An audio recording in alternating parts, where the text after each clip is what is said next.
Good afternoon, and welcome to another segment of the Werff Report for January 16th. Keep America Vigilant.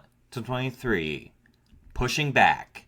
An attorney who founded a nonprofit organization has filed suit in the Arizona Supreme Court against Judge Thompson in the Kari Lake election trial, demanding an order to remove Hobbs from office and vacate his previous judgment confirming Hobbs' election, as the Court of Appeals schedules a conference in Kari Lake's appeal and agrees with Lake that the matter should be expedited. As even more classified documents are found in Joe Biden's possession, Jim Banks creates a new anti-woke caucus in Congress, and Jim Jordan begins his first investigation into Biden. First, to Joe Biden, where Biden attorney Bob Bauer says that the reason the real number of classified documents in Biden's possession is not known is because personal attorneys do not have security clearances, which caused the search to stop as soon as documents marked classified were found. According to CBS News, at least 20 classified documents have been found so far. 5 additional documents marked classified were found at Biden's home in Wilmington on Thursday night and immediately turned over to DOJ officials at the House. Meanwhile, American patriot Jim Jordan on Friday sent a letter to Merrick Garland requesting all documents and communications relating to the appointment of special counsel Robert Hur, as well as other communications between the DOJ, the FBI, or the Executive Office of the President related to the classified materials found at Penn Biden Center and Biden's garage. Garland has until January 27th to respond, but will likely ignore the request, citing a pending investigation, unless of course they're all turning on Biden and doing this on purpose to oust him.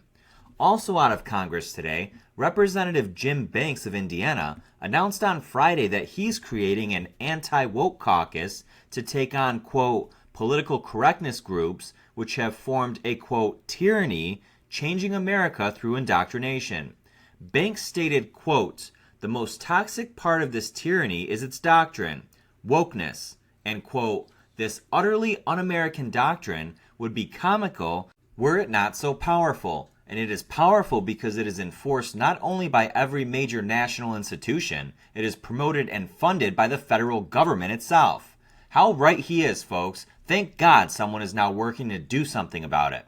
Now to Arizona, where 2 stories have emerged over the last several days. The Arizona Court of Appeals has sided with Kari Lake, saying that her challenge should be handled as a special action petition, and agreeing to hear a conference on the merits on February 1st, when reports indicate it would originally have been set for sometime in March.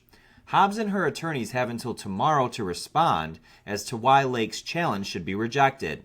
Then, in an unlikely but very bold and just move, attorney Ryan Heath, founder of the Gavel Project, has filed a lawsuit against Judge Peter Thompson in the Arizona Supreme Court, demanding an order to remove Hobbs from office and vacate Thompson's previous ruling that confirmed Hobbs' election win, citing a similar case where a Democrat was placed in office a year later under similar circumstances. From this point on, we're not allowed to say or show you what we're about to on this platform, or will almost certainly be punished for it. For those of you that have been with us from the beginning, you know that YouTube has previously labeled our content as, quote, harmful to the public on at least 2 separate occasions. So please, join us for the rest of this segment at thewerffreport.com, where we can say exactly what we want without fear of censorship, suppression, or the banning of our account for only $1.99 a month or $15 for an annual subscription.